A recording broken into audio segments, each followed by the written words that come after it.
Welcome to the Daily Gerry Anderson podcast, which today celebrates the imminent visit to the grey skies of an Irish Republic by the reigning monarch of England and of up here. She's not coming here, but that's okay. The presenter wishes he was in better fettle to celebrate this momentous occasion. Oh, I need some help today. Eh? I need help today. What about a wee bit of volume on the headphones? All right, then. That's good. That's good. Yeah, that's good. That's enough. Notice I'm not messing you about? No, that's good. Ah! I need some help today. I feel tired and listless. And I've got a sore throat on one side. It's difficult for me, I don't know. I'm tired and listless like every other day. I'm worried about myself as well on a psychological level because I've discovered that I don't know the difference anymore between William Crawley and Stephen Nolan. Do you know at the end of the programme, sometimes we hear 30 seconds of the morning programme between 9 and we always try and keep it down to about 10. But sometimes I have to listen to 30. Now, today I genuinely did not know if it was William Crawley or Stephen Nolan. What does that mean? That's a very serious way to be. I just didn't know the difference between them. Do you think there's any reason for that? One will take it as a compliment. And the other will be very angry. Yes. And a gentleman writes to me and he talks about politics. Of course, we have to welcome the Queen today to the Republic of Ireland. My friend, the Queen. You met her. Of course I did. You met the Queen. And got on extremely well with her. I was the talk of Buckingham Palace. I'll tell that story again. Will I tell the story again? If you want, I think I should. I have a pencil here. What are you going to do with it? I shall make notes. Okay. I'm going to tell the story again about the time I met the Queen.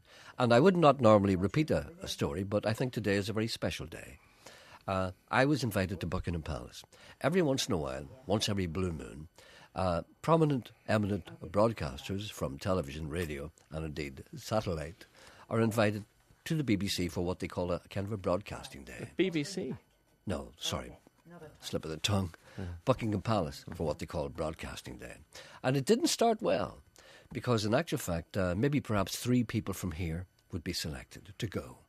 And I think Wendy was with me and somebody else. I can't remember who else that person was, but whoever. I think it's done on a rotational basis. I think names are put in a hat. So I don't think I was picked to go, but anyway, I was one of the 3 sent to represent Northern Ireland to meet the Queen in Buckingham Palace. It didn't start well. I was separated from the party. Stop doing things. You listen. You're not listening. Yes, I am. You're frittering. But I know what's coming, you see. I know. Try and pretend you're interested. Okay. Encourage me. Right. Anyway, it didn't start well because I was separated from the party amongst the flesh pots of London. And what happens is when you go and see the Queen like that, you have 3 different passes. You have one pass to get through the main gate. You have another pass to get through some kind of little anti-gate. And then you have a third pass to get you actually into the gig itself where the Queen is. So you can't sneak in. So I get a taxi. I hailed a taxi in central London. And I said, take me to Buckingham Palace. And he went, all right, mate. Okay, what are you doing there? I said, I'm being knighted. Mm-hmm. I just thought I'd say that, Anyway, I arrived at the front gate and I said, you'll need 3 passes. Look, here's the first one. Go in the first one. And then the second gate, there's the second one. He said, this is something doing it, mate. I said, it's great, isn't it? He said, you must be important. I said, as a matter of fact, I'm very important. And then the third pass, what are you doing that for? I'll put my hand up. Permission to interrupt you. Yes. Morris is on one. Could you tell Morris the story? Because I've heard it before. Maybe Morris could ask you questions about it. That's so hateful. No, it's not. No. Hello, Morris? Hello? That's Do you better. want me to tell you that story? I hear that, yep. Well, you interrupt me now. I can't remember where I was. Well, the first thing that happened, I was in a taxi, and then I arrived at the main gig where the gate was. And when I arrived at the gate, there were so many photographers around to take photographs of all the famous people who were there. I didn't realise there was going to be famous people there, but there were. All the photographers were there to take the photographs of the famous people as they got out of their cars and their taxis. So when the taxi arrived, I could see the paparazzi, as I imagine that is what they were. I could see them craning their necks to see who this individual was, this single individual was in the taxi. It could have been David Beckham or anybody. You're not involving Morris. I'll involve him in a minute. No, I'm on a roll here. But you should be saying to Morris. I'll talk to him in a minute. No, but you say to Morris, were you ever at Buckingham Palace? I'll ask him that in a minute. I don't care where he's been. Talk to Morris. I'll talk to him in a minute. No, but you should be telling I'm on a roll here. I'm telling the story. Morris There's different sections in this story. There's sections in this story. I'll go to him. Anyway, I'm in the taxi and the paparazzi. Morris. No, Yep. you should say that. He was in the taxi, Morris, you see. Yeah. You see, I'm involved, and you involve Morris. Do you know what's happening now? The people who are listening to this programme are getting very upset at you because you're stopping me telling the story. You're ruining my flow. Stories about personal conversations with the Queen are far from 2 a penny. The presenter continues to awe a rapt nation.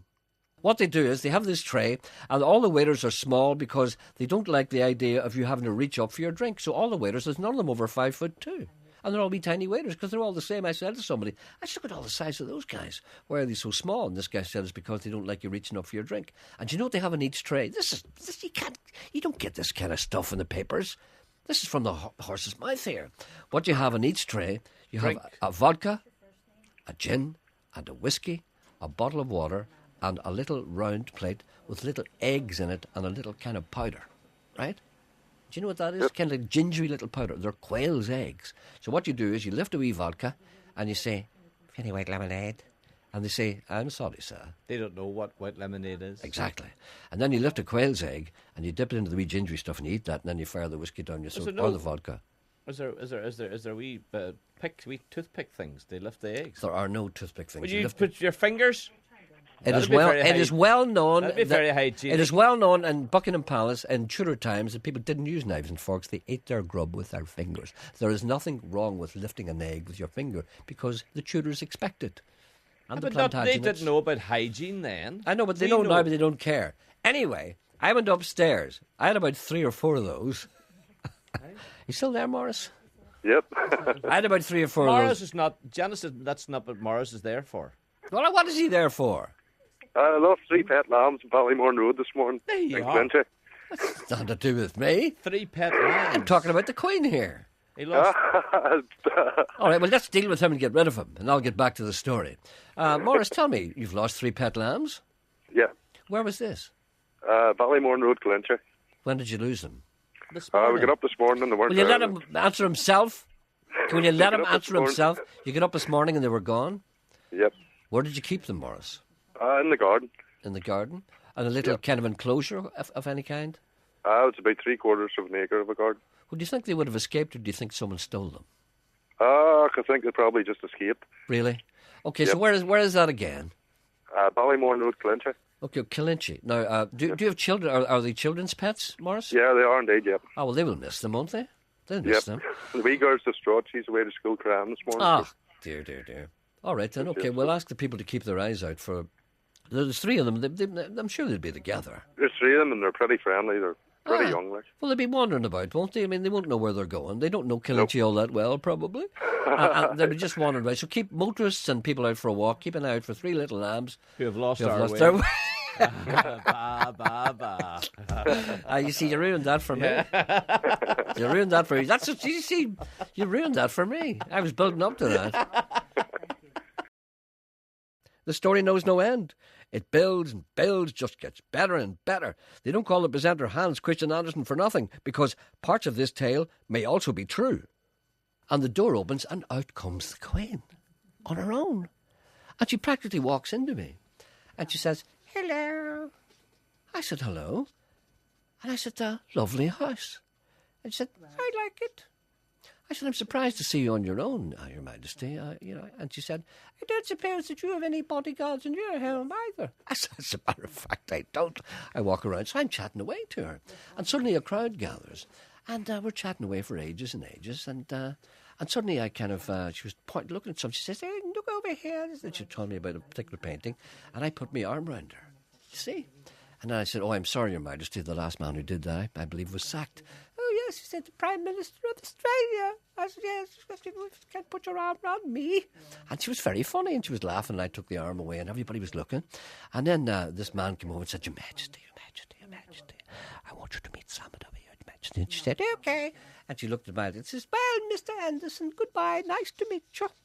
And she went away, and I was talking to her for about 5 minutes. And then all these people all came over to me and said, "What was that all about?" And I said, "Well, no, I was just chatting to her." She says, Was Wendy there? "Yeah, but I don't remember. I don't think she was there at that particular No, time." of course not. No, conveniently. Oh, in other words, what you're saying is Aye. this is a lie? Yeah. All right, I'll tell you what. You ask Wendy during the pips. I'll ask Wednesday during the pips. Wednesday during the pips. I'll ask Wednesday. Anyway, next time I everybody see came her. over and said to me, and they said, "What was that all about?" I said, "Well, nothing. I was just chatting to her." She said, "She never talks to anyone for more than 30 seconds. You were talking to her for 5 minutes." I'm going to ask Wendy. And I said, "Well, I was telling her what a wonderful job that Radio Ulster does in broadcasting to a divided community." What about John? You're no fun. See you're no fun. Where is he? I have a good name for me now. I have one too. Prostate coil. I stop your flow. The Queen dispensed with, we turn to matters metallurgical. Not for nothing did the presenter spend 3 weeks as an apprentice toolmaker with Birmingham sound reproducers. A fundamental knowledge of metals is easily carried. What does EPNS mean on a spoon? Electroplated... Come on, keep going. Something silver. Nickel steel. Nickel steel. Electroplated nickel steel. Not a lot of people know that. Yeah. Anyway, we're just talking about BRUFSC, and I had to put my EPNS. Do you remember years ago, the Goons? Remember the Goons? They had a record called Fred Spoons and his EPNS. I don't know why that came into my mind. You know, that's because I'm sick. Anyway, hello, I was good morning. thinking about you the other. No, please don't do that. Every time you think about me, I get sick. I was down in the bus station and I was thinking about you. What were you doing in the bus station? Getting a bus to Belfast. Oh, yeah. Yeah. Oh, that was for our outside broadcast last week. Yeah. I And thought maybe you were just about hanging around, you know. No, I thought. Well, what did you think about me? I thought about you as a wee boy Yes. when you played in the bus shelters and in and out of the buses. Yes. And I remember you talking fondly about the machine that they had in the bus depot, Yeah. where you could print your name on a strip of metal. And then you put it on your bicycle. There's a big like alphabet, a big circular, the alphabet, and you pointed the arrow to There's a the big letter. iron arrow and you point Yes, it out, and then you pull the punched leader it, like yeah. a slot machine in Las Vegas. Yes, yes. That punched the letter, and then you got it out. It was a little strip of metal, and you with put your that in your name. bicycle. Yeah. What's So that happy was days. for? Was your bicycle your Well, tool? Wasn't your could have bicycle? been, You yeah. put it in your Your toolbox. Your toolbox. Yes. If you ever had one. I never had it. Did you have a toolbox? No. What are you talking about toolbox then? You'd have had a toolbox your life. You put it on your... What do you put? Your jumper? What did we put it on? You put it on your bicycle. You Where put it do you on... put- well, why would okay. you put it on your bicycle? It's when you had a Tommy gun, just before the trouble. Do you remember people used to have toy guns? You put it on that. No, you did not. What did we want that for? I wanted it for my bicycle. Did you? I did it. Well, where did you put it on your bicycle? I can't remember now. You didn't put it on your bicycle. I did put it on my bicycle. You did My put it- name was on it. The handlebars? No, the name. One of the bars down below. I put down the slanty bar that goes down. I put it on that. And how did you put it on? I don't remember. I probably used glue or something. And it was your name We on it. had So no glue in those days. we had no glue in those No. days. Yes, we had. No, we hadn't. We had. We tied things on. We had no glue. No such thing as glue. I was glue in our house. It wasn't. You There were, may have been. you were underprivileged.